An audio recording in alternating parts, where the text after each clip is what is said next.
आज सुबह मैंने अखबार जब पढ़े, मैंने देखा कि कल पार्लियामेंट की डिफेंस कमेटी की मीटिंग हुई थी। ये डिफेंस कमेटी हर मिनिस्ट्री के साथ एक डिफेंस पार्लियामेंट की कमेटी होती है, एमपीज उनके मेंबर होते हैं, रूलिंग पार्टी का आदमी उनका चेयरमैन होता है। ये चला आता है। जब मैं दो बार पार्लियामेंट में रहा हूँ। पहली बार मेरी डिफेंस कमेटी के चेयरमैन श्रीमती इंदिरा गांधी जी से, वो डिफेंस मिनिस्टर भी थे, और वो हमें जब भी हम कोई बात उठाते थे सबको बात करने देते थे और सुनते थे। और यही था जो पिछली बार में था। उस साहब जनरल खंडूरी साहब थे हमारे चेयरमैन कमेटी के, और कभी नहीं हमने रोका। जो हम दिल की बात करना चाहते थे हम करते थे वहाँ। ये जो कल हुआ है, ये तो एक परंपरा जो पार्लियामेंट की है उसको बिल्कुल ख़त्म करने की आप बात कर रहे हो। देखो, पार्लियामेंट बनाता है पॉलिसी, और पॉलिसीज़ हैं जो बड़ी बातें हैं। इस कमेटी में आपके चीफ ऑफ डिफेंस स्टाफ थे, आपके चीफ थे जो यहाँ हैं, कुछ तो चीफ हमारे शायद बाहर गए हुए हैं, पर जो भी चीफ थे, नहीं तो उनके वाइस चीफ थे, सीनियर PSOs थे हमारे डिफेंस आर्मी के और आर्मी हेडक्वार्टर्स वगैरह के। ये एक बहुत बड़े पैमाने की एक डिस्कशन चलनी थी। किस बात पे चलती है? जो राहुल जी ने कोशिश की उठाने की। क्या था वो? कि जो चाइना का भी पॉलिसी है, उनकी क्या पॉलिसी है, पाकिस्तान की क्या पॉलिसी है, जो हमारे जवान आज लद्दाख की ठंडी पहाड़ियों में बैठे हैं, उनका खाना क्या है, उनके कपड़े कैसे हैं, उनका सहने की जो बातें हैं, हथियार जो हैं, हथियार हमारे और एमिनेशन वगैरह, जो डिफेंस को जो पॉलिसी बनाती है पार्लियामेंट, उसके बारे में बात की। यहाँ बात कर रहे थे कि बटन क्या होंगे, बैजेस ऑफ रैंक क्या होंगे, वर्दियाँ क्या होंगी। ये क्या माहौल बना रखा है इसका?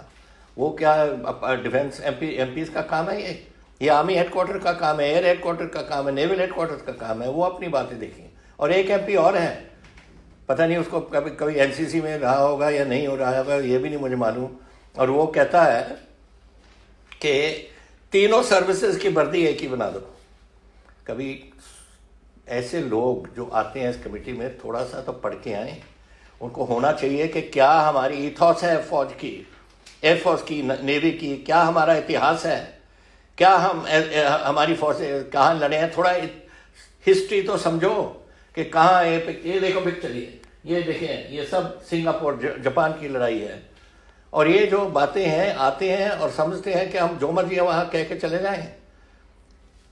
मुल्क का सोचो, हमारी फौजों का सोचो, हमारी डिफेंस सर्विसेज का सोचो। वो बेचारे वहाँ लड़ रहे हैं, वहाँ बैठे हैं। कोई दिन निकलता है जब कोई हमारा जवान शहीद नहीं होता कश्मीर की पहाड़ी में। उनके बारे में सोचो। उनका नहीं सोचना आपने। आप सोचते हैं कि वर्दी बंद कर दो। हर रेजिमेंट की इंसिग्निया होती है, हर रेजिमेंट की हिस्ट्री है। ये मेरी रेजिमेंट देखो, मेरी 1846 की बनी हुई रेजिमेंट है। 22 हमने बैटल ऑनर्स हमने लिए हुए हैं उसके। इनको भूल जाए हम? क्या किस्म की आप, मुझे समझ नहीं आती कि आप ये लोग हैं जो पॉलिटिशियन इसमें बैठे हैं, जिनको कोई हिस्ट्री का थोड़ा सा भी नहीं पता और डिफेंस सर्विस का कुछ नहीं पता। राहुल जी ने बिल्कुल सही कहा, और मैं आपको कहता हूँ कि आज के दिन जो ये बात सुनेंगे, राहुल जी की स्पीच भी सुनेंगे, उनके बारे में भी सुनेंगे, और मैं जो बात कर रहा हूँ सुनेंगे। सब फौजी जो रहे हैं, एयरमैन रहे हैं या हमारे नेवल ऑफिसर्स रहे हैं या जवान रहे हैं, सबको जो मैं बात कर रहा हूँ उसको अच्छी लगेगी और उनको पसंद आएगी कि ये बात सही कर रहे हैं। क्या कर रहे हो आप? वर्दी पॉलिश करनी हुई है, उसमें कौन से किस्म का ब्रासो लगाना, यह है कि पार्लियामेंट का काम? तो ये बातें छोड़ो। आज देश में संकट में आया हुआ है। आज चीन की हमारे पे निगाह है, पाकिस्तान की हमारे पे निगाह है। दोनों दोस्त बने हुए हैं इस टाइम।